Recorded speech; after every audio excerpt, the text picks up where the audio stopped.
I never imagined the day would come when my own son would look at me like I was a burden to be unloaded. It was a quiet Tuesday in spring, the kind where the cherry blossoms drifted like soft snow outside my window in our cozy Seattle suburb. I was 71 then, a widow for 15 years after losing my dear Robert to cancer. I'd finally found joy again with Edward, a gentle retired teacher I'd met at the senior center. We married in a small ceremony at the lake, surrounded by wildflowers and a handful of friends. Happiness felt possible once more. But just weeks later, my son David and his wife Sarah showed up at my door unannounced. David shifted uncomfortably while Sarah did the talking. "Mom, now that you're remarried and taken care of, it's time you sign the house over to us. You've got Edward's support now. You don't need all this space anymore. It's only fair for our family. The house, the one I'd paid off alone, raising David in after his father died, the one filled with memories of bedtime stories and holiday dinners." Their words hit like a cold wind, entitlement dripping from every syllable. How could they reduce my life, my sacrifices, to something disposable just because I dared to love again? That moment cracked something deep inside me. But hold on, this story isn't over with the pain. It's about how I found my strength again. Mornings were my sanctuary back then. I'd wake early, the sunlight slipping through the sheer curtains onto the quilt I'd sewn years ago, its patches faded but warm. The kitchen floor was cool under my bare feet as I brewed tea, the steam rising with the scent of chamomile calming the quiet house. I'd fold laundry in the basement, David's old college sweatshirt still tucked away, soft and worn from hugs I'd given freely. Gardening kept me grounded.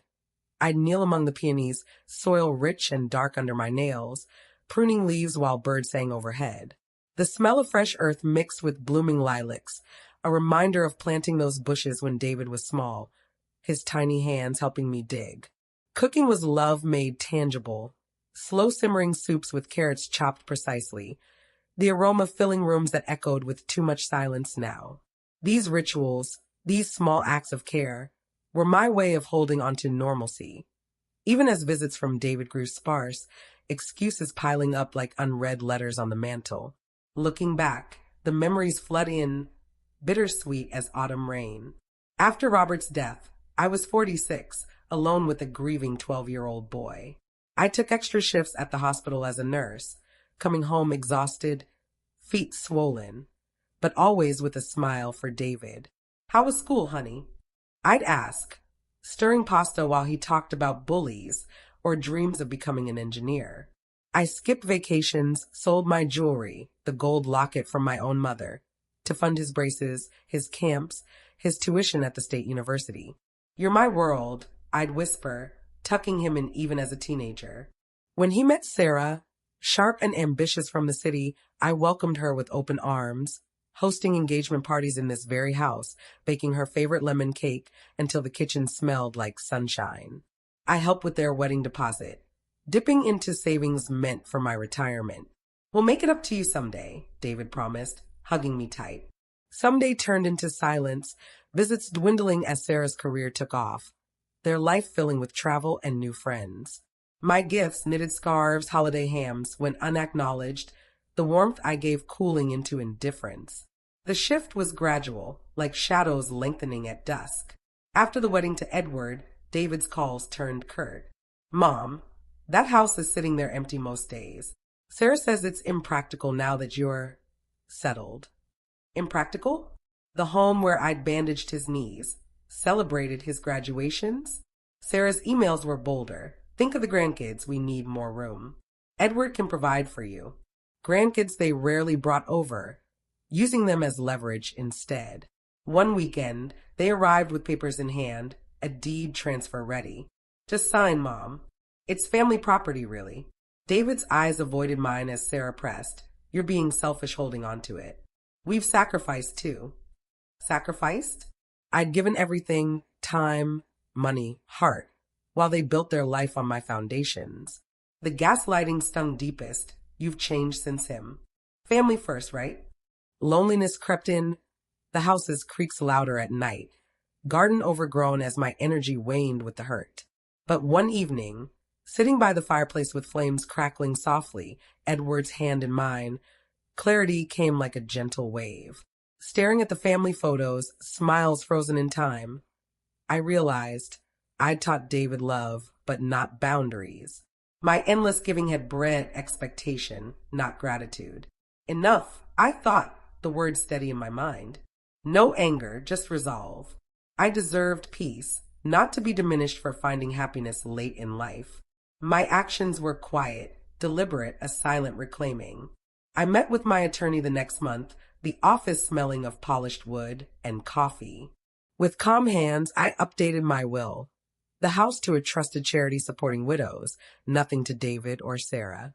I removed them as beneficiaries on accounts, papers signing away their assumptions with crisp finality. Changed the locks, new keys gleaming like symbols of independence. Cleared out their stored items, old furniture, holiday decorations, boxing them neatly for pickup. No drama, no confrontation, just protecting what was mine, pruning the toxicity like dead branches from my peonies. The storm broke one rainy afternoon. David banged on the door, Sarah behind him, faces twisted in shock. Mom, the lawyer contacted us. You cut us out? After everything. Sarah's voice sharp. This is betrayal. We need that house for our future. You're choosing some man over your blood. David pleaded. Please, think of us.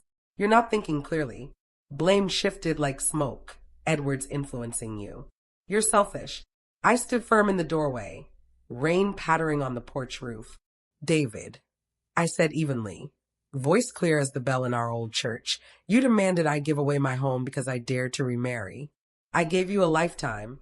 You offered entitlement in return. Their begs turned desperate. We'll visit more, promise. But I closed the door softly, the click echoing my resolve. Take care, I whispered to the wood. These days, serenity wraps around me like the soft blanket on my chair.